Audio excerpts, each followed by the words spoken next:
Sí, hablábamos con Fernanda en la pausa acerca de cómo este proceso es todo latinoamericano, todo regional y todo global.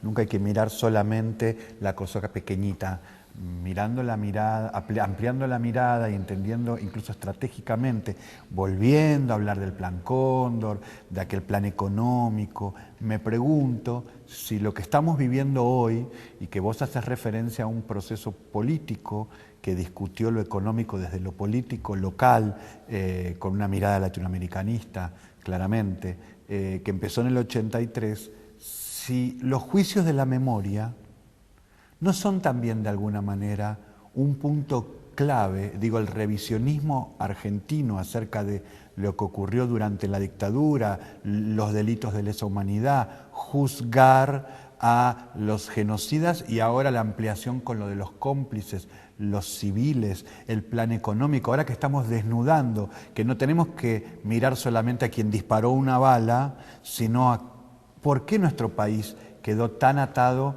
donde nuestras generaciones han quedado endeudadas y lo hemos pasado tan mal y lo estamos pasando mal todavía, saliendo de eso, pero creo que los juicios de la memoria son una pauta. Y te pregunto si lo del megacanje en algún momento, cuando revisamos nuestra historia, también miramos con otros ojos. Todas estas auditaciones que nos dijiste que tuvieron los procesos de deuda, las auditorías, también se miraban con otros ojos. Hoy nuestro concepto de delito se ha profundizado. Así es, y ojalá que sigamos profundizando esa mirada, ¿no? Porque yo creo que en esta cuestión que estamos discutiendo hoy por hoy, la cuestión de la deuda, todavía hay mucho, pero mucho terreno para seguir avanzando, porque efectivamente aquí hay responsables que tienen nombre y apellido, hay personas, hay funcionarios, hay empresas que se han beneficiado, que han estatizado sus deudas, algunas son de pronto las mismas que hoy por hoy siguen subiendo los precios en la Argentina o las que siguen fugando divisas en la Argentina, y estas son cosas que sí, que están documentadas en aquellos peritajes por la deuda, aquella deuda, la de la dictadura. También hay peritajes sobre el proceso del canje, del megacanje y el blindaje. Hoy por hoy el único que sigue implicado en esa causa es Cavallo, que era, ¿no?, el máximo responsable como ministro de Economía de haber llevado adelante aquellas políticas. Si lo miramos chiquito, el máximo responsable, si lo miramos un poco más, es un intermediario.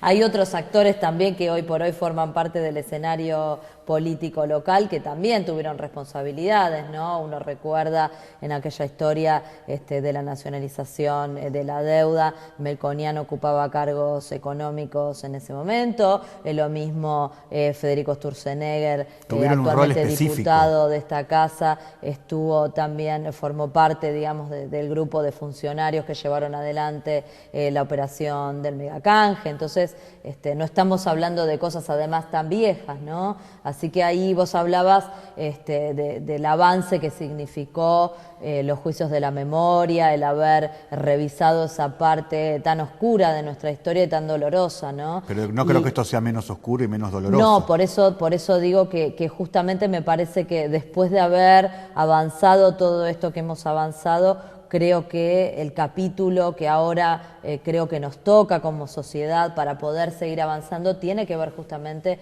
con, no solamente con revisar desde él, dar la discusión y tal vez hoy tener más cristalizadas estas cosas que forman parte de nuestra historia, sino también con encontrar claramente, determinar y juzgar, si así fuera necesario, las responsabilidades también civiles y económicas de todo ese proceso que fue muy, pero muy caro para la Argentina. Claro, contanos el proceso de desendeudamiento. Eso, lo que habíamos quedado, cómo avanzamos después del 2003, habíamos llegado hasta ahí, cómo avanzamos. ¿Cómo es que Argentina vuelve a producir teoría económica? Bueno, la Argentina, yo digo que el proceso de desendeudamiento empieza en el mismísimo 2003, porque la verdad es que lo primero que necesita una Argentina para poder resolver un compromiso de deuda es tener capacidad de afrontarlo, y la Argentina había llegado al 2001 y al default en una situación de completa insolvencia por todo lo que hablábamos antes, porque era una economía que había destruido sus capacidades productivas, sus capacidades científico-tecnológicas, que había destruido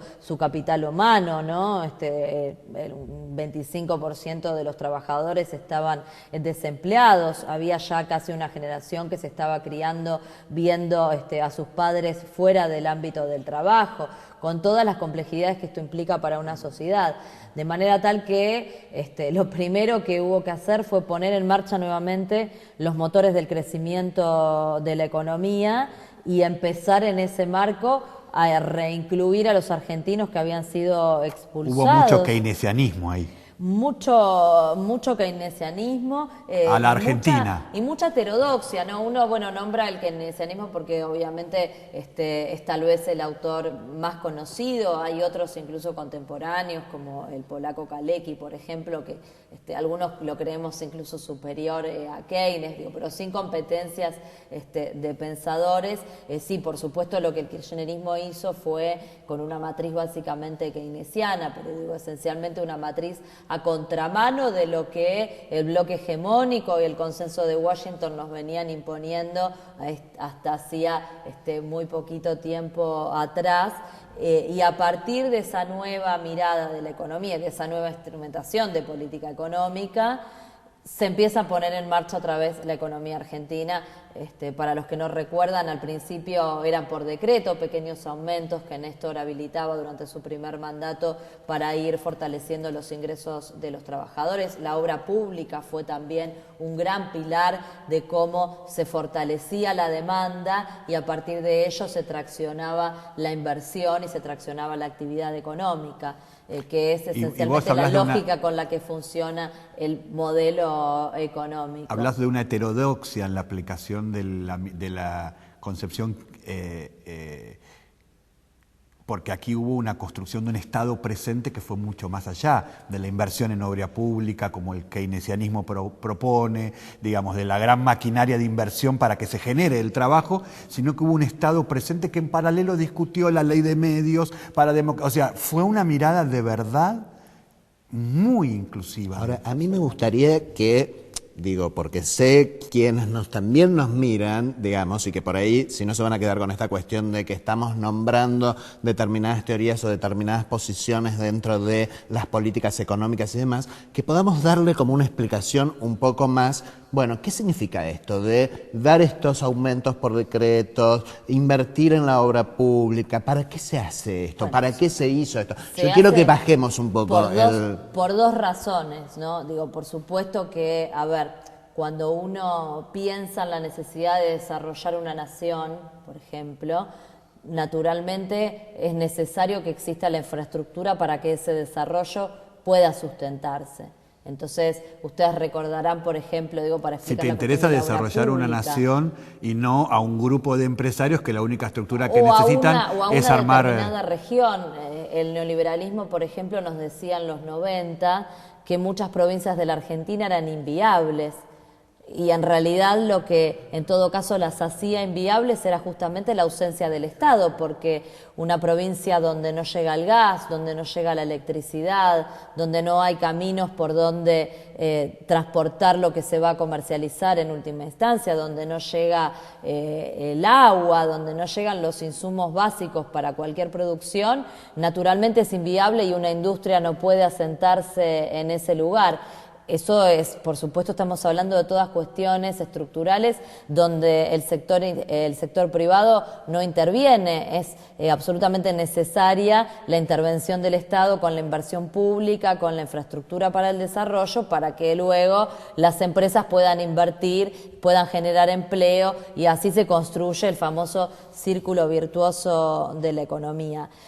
Cuando el Estado decide intervenir con una política de ingresos para mejorar los ingresos de los ciudadanos, no solamente se trata de una cuestión de justicia social, que por supuesto que la hay, hay una razón de justicia social cuando se instrumenta la asignación universal por hijo, cuando se decide la política previsional, que hoy está llegando a esta tasa de universalidad que ustedes mencionaban en el arranque. En paralelo con el desendeudamiento. En paralelo con el desendeudamiento y vinculado con el desendeudamiento, porque el desendeudamiento nos permitió primero tener los grados de libertad fiscal para poder disponer de esos recursos que antes se destinaban a atender los servicios de la deuda, a desarrollar estas políticas.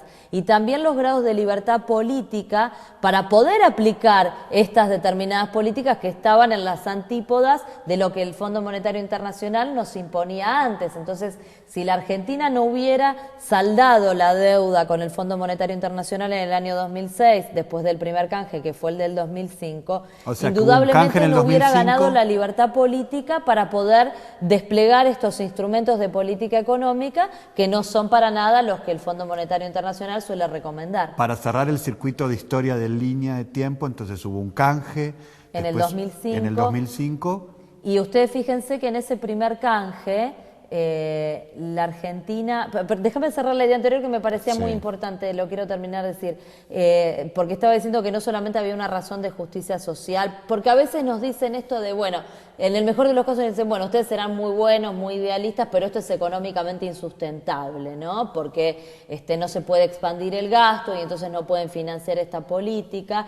Y la verdad es que además hay una profunda racionalidad económica, ¿no? Que es lo que yo quería decir. Esa racionalidad económica es la de que cuando vos tenés un mayor ingreso disponible, entonces consumís más, cuando consumís más vas al comerciante al que le comprás, vende más y entonces le demanda más al que le provee y el que le provee nuevamente le demanda más al que el círculo produce. virtuoso, ¿no? Vos lo venías diciendo, por un lado por la inversión pública, para que las empresas se pongan, y por otro lado porque acrecentemos nuestros ingresos, nos convierte en más consumidores, esto provoca que tenga que haber mayor producción, digamos, ¿no? Nuevamente lo que estamos hablando. Que hay que ser hablando... creativos todo el tiempo, que no es lo mismo que decir que uno está inventando todo el tiempo. O sí, estamos inventando. ¿Cómo no inventar si el mundo está cambiando? Bueno, si hiciéramos siempre lo mismo, nos iría para el traste. Es un territorio de conflicto, ¿no? Y todo el tiempo, cuando uno por lo menos tiene la vocación de transformar o de subvertir algunas estructuras, y eso necesariamente te pone ante la necesidad de crear las soluciones a la medida de la Argentina para los problemas que la Argentina tiene. Ahora, me parece fundamental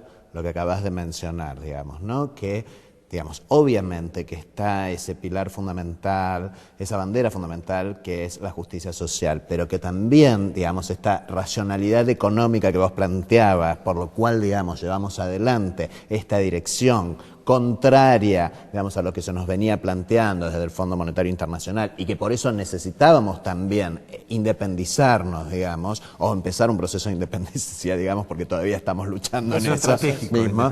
Es realmente, claro, es una cuestión claramente estratégica, ¿no? Y es claramente racional y es fundamental. Y vos fíjate que, digo, si uno quiere desarrollar una nación, por ejemplo, una cosa que necesita son recursos humanos. Y una ¿no? estrategia. Por supuesto, y una estrategia, porque si no, no sabes para qué necesitas esos recursos humanos, ni qué clase de recursos humanos necesitas. Si no actúas todo el tiempo con Hoy la tapa del necesitamos diario. Ingenieros, afortunadamente, en la Argentina, por ejemplo.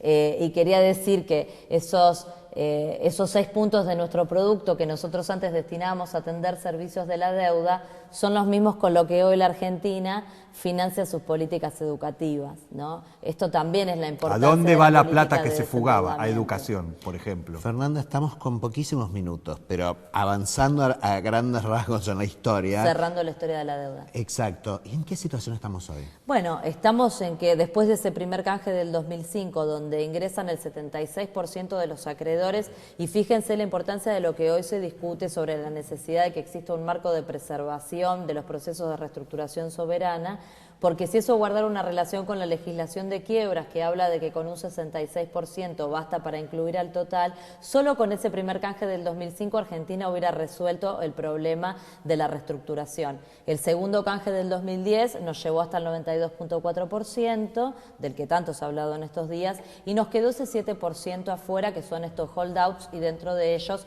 este pequeño porcentaje que es menos del 1%, que son los que han litigado en Nueva York los fondos buitres. ¿En qué situación estamos? Bueno, han encontrado un juez que más que un juez parece ser el representante legal de los mismos buitres, que ha firmado un fallo a la medida de los buitres y seguramente dictado por los abogados de los buitres, a juzgar por lo que se ha visto y leído de las audiencias y del trato que tiene con los abogados de los fondos buitres, donde ha avasallado la legislación de inmunidad soberana que rige en los Estados Unidos y ha ido en contra del derecho internacional en una reinterpretación increíble de la pari passu, que dice que un tratamiento igualitario es darles a unos el 100% de una vez en efectivo, mientras la otra gran mayoría de casi 93% aceptó solamente el 30% y a 30 Y años. Fernanda, con esta estrategia locura que el país está teniendo y que tal vez podamos anunciar que para octubre del 2015, cuando haya el próximo recambio presidencial, al próximo gobierno que le toque administrar a este país, el peso de la deuda no le va a significar